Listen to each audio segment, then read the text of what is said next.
Hello बच्चों, let's start the question. Now question is adjacent A. For H2N helium Z versus P plot are linear throughout with positive slope. Reason: van der Waals constant A is minimum for these gases. अभी हमारे पास suggestion में एक statement दी गई जिसमें लिखा हुआ है कि अपने पास H2 और हीलियम के लिए जो Z कंप्रेसिबिलिटी फैक्टर और प्रेशर का जो प्लॉट होता है वो क्या होता है, लीनियर होता है विद पॉजिटिव स्लोप. और उसका रीजन क्या देगा, अपने पास जो वन डेर कांस्टेंट एक है वो क्या हमारे पास मिनिमम है इन गैसेस के लिए. तो हमें क्या बताना है, हमें बताना है अपने पास जो एजेशन है रीजन है दोनों दोनों ठीक है और रीजन भी क्या है, एक्सप्लेनेशन है. या फिर एजेशन रीजन ठीक है बट रीजन क्या है, करेक्ट एक्सप्लेनेशन नहीं है.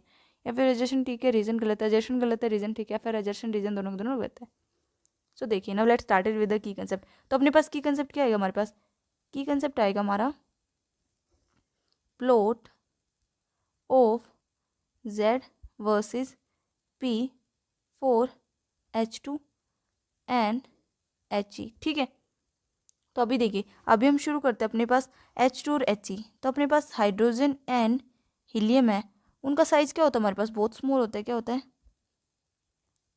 Very small. तो अपने पास इनका साइज स्मॉल है तो इनके बीच में जो अट्रैक्टिव फोर्स आएगा वो क्या होगा, अट्रैक्टिव फोर्स बिटवीन देम क्या होगा, नेग्लिजिबल. क्या होगा, नेग्लिजिबल. तो अपने पास इनका अट्रैक्टिव फोर्स क्या आ रहा है, नेग्लिजिबल आ रहा है क्योंकि इनका साइज क्या है, स्मॉल है. तो अपने पास अगर अट्रैक्टिव फोर्स नेग्लिजिबल है और अपने पास अट्रैक्टिव फोर्स को हम किससे डिनोट करते हैं, अट्रैक्टिव फोर्स को हम डिनोट करते हैं ए से. किससे करते हैं, ए से. Attractive force between the gaseous molecules. Okay.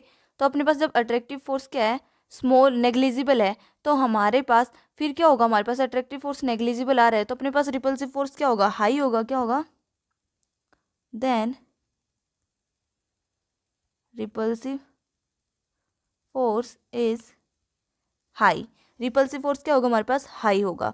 ठीक है. तो अपने पास देखिए, हमारे पास ये क्या, अगर हाइड्रोजन और हीलियम के लिए ए क्या हमारे पास नेग्लिजिबल आ रहा है.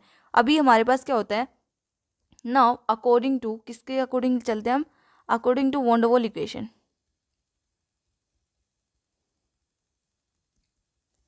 According to van der Waals equation, van der Waals equation के अकॉर्डिंग चलेंगे फॉर 1 मोल. ठीक है, 1 मोल के लिए. तो अपने पास क्या आएगा, हमारे पास आएगी P plus A/V² into V minus B is equal to RT. Okay, ये आ रही है. अभी हमारे पास क्या पता चला है, हमारे पास जो हाइड्रोजन और हीलियम में स्मॉल साइज की वजह से इसमें जो अट्रैक्टिव फोर्स होता है वो क्या होता है, नेग्लिजिबल होता है. क्या होता है, नेग्लिजिबल. तो अपने पास क्या आया, हमारे पास आया जो ये देन A/V² क्या आ जाएगा हमारे पास, नेग्लिजिबल. क्या हमारे पास, नेग्लिजिबल. तो अपने पास ये नेग्लिजिबल आ रहा है तो अपने पास क्या होगा, हमारे पास देन जो ये अपने पास इक्वेशन है वो किस में कन्वर्ट हो जाएगी, पी आ गया, इसकी जगह ये नेग्लिजिबल था तो ये अपने पास हट गया, into V minus B is equal to RT. अब इसको हमने किया, अब हम क्या करेंगे, इसको हम सोल्व करेंगे. अब इसको सोल्व करेंगे तो क्या बनेगा, इसको करेंगे तो PV minus PB is equal to RT. अब हमने क्या ले लिया, इसको इक्वेशन फर्स्ट ले लिया.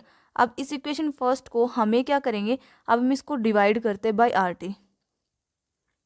Now divide equation 1 by RT से हमने डिवाइड किया तो क्या आएगा, PV upon RT is equal to, ये PV को उस साइड लेके चली जाइए तो RT अपॉन में RT प्लस PB अपॉन में RT. तो अपने पास देखिए, हमारे पास यहाँ पे RT से RT कैंसिल हो रहा है और अपने पास क्या आया, PV अपॉन में RT इज इक्वल टू क्या आ रहा है, 1 प्लस PB अपॉन में RT के इक्वल आ रहा है. ठीक है. तो अपने पास क्या आ रहा है, 1 प्लस PB अपॉन में RT आ रहा है. अभी हमें क्या पता है, अपने पास हमने इसको ले लिया इक्वेशन सेकेंड. अब हमें क्या पता है, हमें यहाँ पे कर लिया.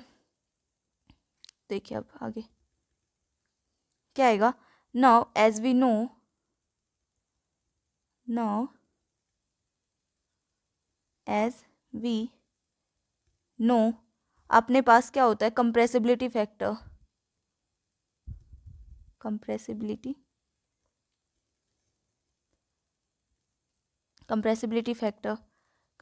फैक्टर z, जो अपने पास क्या होता है, deviation of real gas from ideal behaviour. z किसके इक्वल होता है, पीवी अपॉन में आरटी के इक्वल होता है। किसके होता है, z is equal to PV upon में आरटी। तो अपने पास देन अपने पास जो इक्वेशन है, इक्वेशन सेकंड है, वो किस में कन्वर्ट हो जाएगी, then equation second will B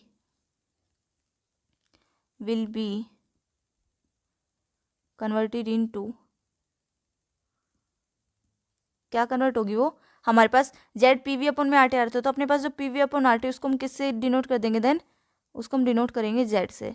तो Z is equal to 1 plus PB upon में आर टी। क्या आ गया, Z is equal to 1 plus PB upon में आर टी। तो अपने पास क्या हो रहा है, हमारे पास जो कंप्रेसिबिलिटी फैक्टर है वो क्या आ रहा है, हमारे पास वो आ रहा है जेड इज ग्रेटर देन 1। क्या आ रहा है, जेड इज ग्रेटर देन 1। ठीक है, तो जेड इज ग्रेटर देन 1 आ रहा है, किसके लिए हम ले रहे हैं, हम ले रहे हैं किसके लिए, हाइड्रोजन और हीलियम के लिए। क्यों, इसमें क्या है हमारे पास, ए बाई बी स्क्वायर क्या आ गया, नेग्लिजिबल हो गया, क्योंकि स्मॉल साइज था, अट्रैक्टिव फोर्स नेग्लिजिबल हो गया, 4H2NHe। तो अपने पास अब हम इसका ग्राफ बनाएंगे, तो अपने पास इसका ग्राफ कैसे बनेगा, हमारे पास इसका ग्राफ बनेगा ये है। ठीक है, ये प्रेशर का है, ये अपने पास क्या है, जेड कंप्रेसिबिलिटी फैक्टर का। तो हमारे पास क्या आएगा, अब हमने यहाँ से हमने इसको क्या किया, डिनोट किया इस वाले पॉइंट से, इधर से 1, क्या है हमारे पास, ये 1 है। ठीक है, 1 पे, तो 1 पे से अपने पास H2 और हीलियम के लिए क्या आ रहा है, जेड कंप्रेसिबिलिटी फैक्टर क्या आ रहा है, ग्रेटर देन 1 आ रहा है। तो ग्रेटर देन 1 आ रहा है, तो कैसे बनेगा इनका, इधर से क्या आएगा, एक, ये किसके लिए बना हमारे पास, हीलियम के लिए, और ये हाइड्रोजन के लिए। ठीक है, तो ये क्या है हमारे पास, ये है प्लॉट